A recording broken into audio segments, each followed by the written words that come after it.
ইনকিলাব মঞ্চের মুখপাত্র শহীদ শরীফ ওসমান বিন হাদি হত্যা মামলার প্রধান আসামি ফয়সাল করিম মাসুদ ও তার সহযোগী আলমগীর শেখ ভারতে পালিয়েছে বলে জানিয়েছে ঢাকা মহানগর পুলিশ ডিএমপি। ইতিমধ্যে সীমান্তের ওপারে তাদের পালাতে সহায়তাকারী দুই ভারতীয় নাগরিককে গ্রেপ্তার করেছে মেঘালয় পুলিশ। ২৮ ডিসেম্বর রবিবার ডিএমপির মিডিয়া সেন্টারে আয়োজিত এক সংবাদ সম্মেলনে এ তথ্য জানান ডিএমপির অতিরিক্ত কমিশনার এসএন নজরুল ইসলাম। ঘটনাটি তাদের পূর্ব পরিকল্পিত ছিল। এই জন্য আসামিদেরকে চিহ্নিত করার পূর্বেই তারা সীমান্ত পাড়ি দিতে সক্ষম হয়। হালুয়াঘাটের পূর্বে মুন ফিলিং স্টেশনে জনৈক ফিলিপ এবং সঞ্জয় তাদেরকে গ্রহণ করার জন্য অপেক্ষা করতে থাকে। ফিলিপ তাকে সীমান্ত পার করে ভারতের মেঘালয় রাজ্যে জনৈক পুত্তির নিকট হস্তান্তর করে। পুত্তি এক ট্যাক্সি ড্রাইভার স্বামীর কাছে তাদেরকে হস্তান্তর করে। স্বামী মেঘালয় রাজ্যের তুরা নামক একটি শহর আছে, সেই শহরে তাদেরকে পৌঁছে দেয়। আমরা ইনফরমাল চ্যানেলে মেঘালয় পুলিশের সাথে যোগাযোগ করে যেটি জানতে পেরেছি, তারা ইতোমধ্যে পুত্তি ও স্বামীকে গ্রেফতার করেছে। সংবাদ সম্মেলনে হাদি হত্যাকাণ্ডকে পূর্ব পরিকল্পিত উল্লেখ করে এই মামলায় গ্রেপ্তার হওয়া মোট ১১ জনের নাম প্রকাশ করে পুলিশ।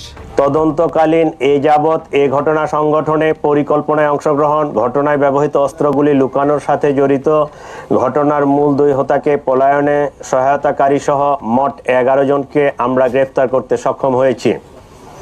গ্রেফতারকৃতরা হলো হুমায়ুন কবির, ফয়সালের বাবা; হাসি বেগম, ফয়সালের মা; শাহেদা পারভিন সামিয়া, ফয়সালের স্ত্রী; ওয়াহিদ আহমেদ শিপু, ফয়সালের শ্যালক; মারিয়া আক্তার লিমা, তার বান্ধবী; মোহাম্মদ কবির সিবিয়ন দিও, সঞ্জয় চিসিম, মোহাম্মদ আমিনুল ইসলাম রাজু, আব্দুল মান্নান।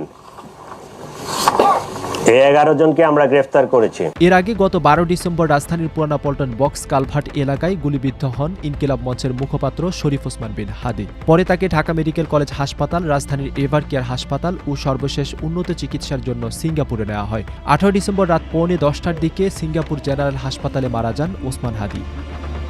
শহীদ শরীফ ওসমান বিন হাদি মারা যাওয়ার পর এই ঘটনাকে কেন্দ্র করে উত্তাল হয়ে ওঠে সারা দেশ। ১৮ ডিসেম্বর রাতে শাহবাগ অবরোধ করে বিক্ষুব্ধ জনতা। এরপর থেকে ওসমান হাদির খুনিদের গ্রেপ্তার ও বিচারের দাবিতে ধারাবাহিক কর্মসূচি দেয় ইনকিলাব মঞ্চ। সর্বশেষ শুক্রবার জুম্মার নামাজের পর থেকে শাহবাগ অবরোধ করে সংগঠনটি।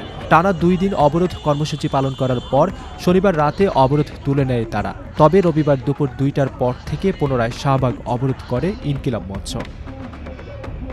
শাহাবুদ্দিন, প্রথম আলো, ঢাকা।